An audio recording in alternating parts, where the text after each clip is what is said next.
ಕೇದಾರ ವೈರಾಗ್ಯ ಸಿಂಹಾಸನಾಧೀಶ್ವರ 1008 ಜಗದ್ಗುರು ಭೀಮಾಶಂಕರಲಿಂಗ ಶಿವಾಚಾರ್ಯ ಮಹಾಭಗವತ್ಪಾದಂಗಳವರ ಪಟ್ಟಾಭಿಷೇಕ ರಜತ ಮಹೋತ್ಸವ ಸಮಾರಂಭ ಮತ್ತು ವಿಶ್ವಶಾಂತಿ ಮಹಾಯಜ್ಞ ಇದು ಕಾರ್ಯಕ್ರಮ ನಡೀತಾ ಇದೆ ಅಂತ ಮಹಾಸನ್ನಿಧಿಯವರು ಶಿವಮೊಗ್ಗ ನಗರದಲ್ಲಿ ನಮಗೆ ಆಮಂತ್ರಣ ಕೊಟ್ಟಿದ್ದರು. ಆಮಂತ್ರಣದಂತೆ ಕಾರ್ಯಕ್ರಮಕ್ಕೆ ನಾವು ಭಾಗಿಗಳಾಗಿದ್ದೀವಿ. ನಾನು ಪ್ರಾರಂಭ ದಿವಸದಿಂದನೇ ಕಾರ್ಯಕ್ರಮದಲ್ಲಿ ಭಾಗಿಯಾಗಿದ್ದೇನೆ. ತುಂಬ ಸಂತೋಷ. ಇಡೀ ನಮ್ಮ ವೀರಶೈವ ಧರ್ಮ ಪರಂಪರೆಯಲ್ಲಿ ಈ ರೀತಿಯಾದಂಥ ಕಾರ್ಯಕ್ರಮ ವಿನೂತನ, ವಿಶಿಷ್ಟ ಮತ್ತು ಒಂದು ವಿಶ್ವ ದಾಖಲೆ ಅಂತ ಅನ್ನಿಸ್ತದೆ ನಮಗೆ.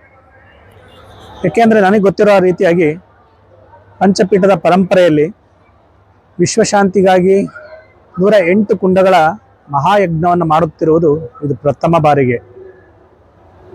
ಇದು ವಿಶ್ವಶಾಂತಿ, ಲೋಕ ಕಲ್ಯಾಣಾರ್ಥ ಮಾಡ್ತಾ ಇರುವಂತಹ ಒಂದು ಕಾರ್ಯಕ್ರಮ. ಸುಖ, ಸಮೃದ್ಧಿ, ಶಾಂತಿ, ನೆಮ್ಮದಿ, ರೈತರ ರಕ್ಷಣೆ, ಗೋವುಗಳ ರಕ್ಷಣೆ ಇವೆಲ್ಲವೂ ಕೂಡ ಇದರಲ್ಲಿ ಸಮ್ಮಿಳಿತಗೊಂಡಿದೆ. ಈ ಮಹಾಯಜ್ಞದಲ್ಲಿ ಒಂದು ಜ್ಞಾನದಾಸೋಹ ಇದೆ, ಅನ್ನದಾಸೋಹ ಇದೆ. ಅದ್ರ ಜೊತೆಯಲ್ಲಿ ವಿಶಿಷ್ಟ ವ್ಯಕ್ತಿಗಳನ್ನು ಕೂಡ ಕರೆಸಿ ಗೌರವಿಸುವಂತಹ ಕೆಲಸವನ್ನು ಮಹಾಸನ್ನಿಧಿಯವರು ಮಾಡ್ತಾ ಇದ್ದಾರೆ. ತುಂಬ ಸಂತೋಷದ ವಿಚಾರ. ಅಷ್ಟೇ ಅಲ್ಲದೆ ಶಿವನ ಪರಂಪರೆಯನ್ನು, ಶಿವನ ಆರಾಧನೆಯನ್ನು ಶಿವಕಥಾ ಮೂಲಕ ಇಲ್ಲಿನ ಜನರಿಗೆ ಚೆನ್ನಾಗಿ ತಿಳಿಸ್ತಾ ಇದ್ದಾರೆ. ಸದ್ಯೋಜಾತ, ವಾಮದೇವ, ತತ್ಪುರುಷ, ಅಘೋರ, ಈಶಾನ, ಶಿವನಿಗೆ ಪಂಚಮುಖಗಳಿದ್ದಾವೆ.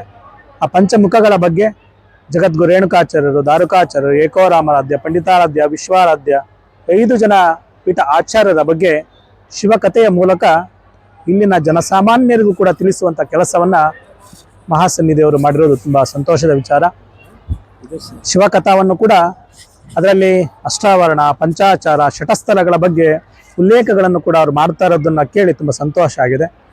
ನನಗೆ ಗೊತ್ತಿರೋ ರೀತಿಯಾಗಿ ಯಾವುದೇ ಒಬ್ಬ ಪ್ರವಚನಕಾರರು ಪೀಠ ಪರಂಪರೆಗಳ ಬಗ್ಗೆ, ಅದು ಮಧ್ಯ ಮಹಾರಾಷ್ಟ್ರದಲ್ಲಿ ಹೇಳೋದು ಕಮ್ಮಿ, ಆದರೆ ಈ ಮಧ್ಯ ಮಹಾರಾಷ್ಟ್ರದಲ್ಲೂ ಕೂಡ ಮಹಾಸನ್ನಿಧಿಯವರ ಪ್ರೇರಣೆ ಮತ್ತು ಆದೇಶದಂತೆ ಇಲ್ಲಿನ ಜನಸಾಮಾನ್ಯರಿಗೂ ಕೂಡ ತಿಳಿಸುವಂತಹ ಕೆಲಸವನ್ನು ಮಹಾಸನ್ನಿಧಿಯವರು ಮಾಡಿದ್ದಾರೆ.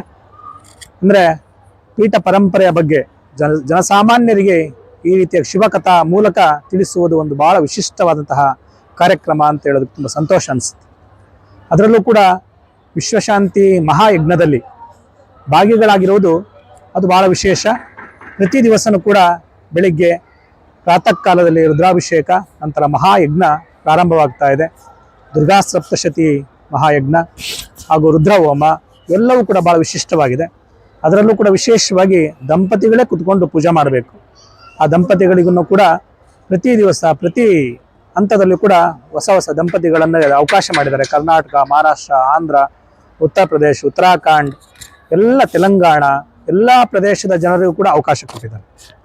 ಇವೆಲ್ಲವನ್ನು ಕೊಡೋದ್ರಿಂದ ಮಹಾಸನ್ನಿಧಿಯವರ ಒಂದು ಆದೇಶ ಮತ್ತು ಅಪ್ಪಣೆ ಅಂದರೆ ಮಾತೃಋಣ, ಪಿತೃಋಣ, ದೇವಋಣ, ಆಚಾರ್ಯ ಋಣ ಎಲ್ಲ ಋಣಗಳಿಂದ ಮುಕ್ತರಾಗಬೇಕಂದ್ರೆ ಇಂತಹ ಒಂದು ಸಂದರ್ಭದಲ್ಲಿ, ಇಂತಹ ಕಾರ್ಯಕ್ರಮಗಳಲ್ಲಿ ಭಾಗಿಗಳಾಗಿ ನಮ್ಮನ್ನು ನಾವು ಪುನೀತರನ್ನಾಗಿ ಮಾಡಿಕೊಳ್ಳುವಂತಹ ಒಂದು ಅವಕಾಶ ಅಂತ ಮಹಾಸನ್ನಿಧಿಯವರು ಆದೇಶ ಮಾಡ್ತಾರೆ.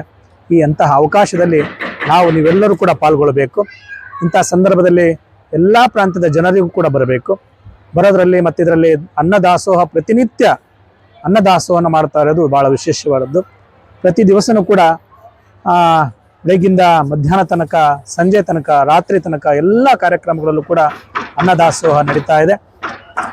ಒಂದು ದಿವಸಕ್ಕೆ ಒಂದು ಹಂತದಲ್ಲಿ ಅಂದರೆ ಸುಮಾರು 30ರಿಂದ 35 ಸಾವಿರ ಜನಕ್ಕೆ ಅನ್ನದಾಸೋಹ ನಡೀತಾ ಇರೋದು ಭಾಳ ವಿಶಿಷ್ಟವಾದಂತಹ ಒಂದು ಕಾರ್ಯಕ್ರಮ. ಇನ್ನೂ ಕೂಡ 5ನೇ ತಾರೀಕಿನಿಂದ ಪ್ರಾರಂಭವಾದಂಥ ಕಾರ್ಯಕ್ರಮ 12ನೇ ತಾರೀಕಿನ ತನಕ ಈ ಕಾರ್ಯಕ್ರಮ ನಡೀತಾ ಇದೆ. ಬರುವಂತಹ ಎಲ್ಲ ಪೂಜ್ಯರಿಗೆ, ಭಕ್ತರಿಗೆ ಎಲ್ಲರೂ ಕೂಡ ಅನುಕೂಲವಾಗುವಂತಹ ಕೆಲಸವನ್ನು ಮಹಾಸನ್ನಿಧಿಯವರು ಮತ್ತು ಇಲ್ಲಿನ ವ್ಯವಸ್ಥಾಪಕ ಮಂಡಳಿ ಮಾಡಿರೋದು ತುಂಬ ಸಂತೋಷ ಆಗಿದೆ. ಈ ಕಾರ್ಯಕ್ರಮದಲ್ಲಿ ನಾವು ಕೂಡ ಸಹಭಾಗಿಗಳಾಗಿ ಕಾರ್ಯಕ್ರಮದಲ್ಲಿ ಪಾಲ್ಗೊಂಡಿದ್ದೇವೆ. ಇಂಥ ಕಾರ್ಯಕ್ರಮಕ್ಕೆ ತಾವೆಲ್ಲರೂ ಬನ್ನಿ, ಮಹಾಸನ್ನಿಧಿಯವರ ಕೃಪಾ ಕಟಾಕ್ಷಕ್ಕೆ ಪಾತ್ರರಾಗೋಣ ಎನ್ನುವಂಥ ತಮ್ಮೆಲ್ಲರಿಗೂ ಕೂಡ ನನ್ನ ಮಾತುಗಳನ್ನು ತಿಳಿಸ್ತಾ ಇದ್ದೇನೆ. ಓಂ ಶಾಂತಿ ಶಾಂತಿ ಶಾಂತಿ.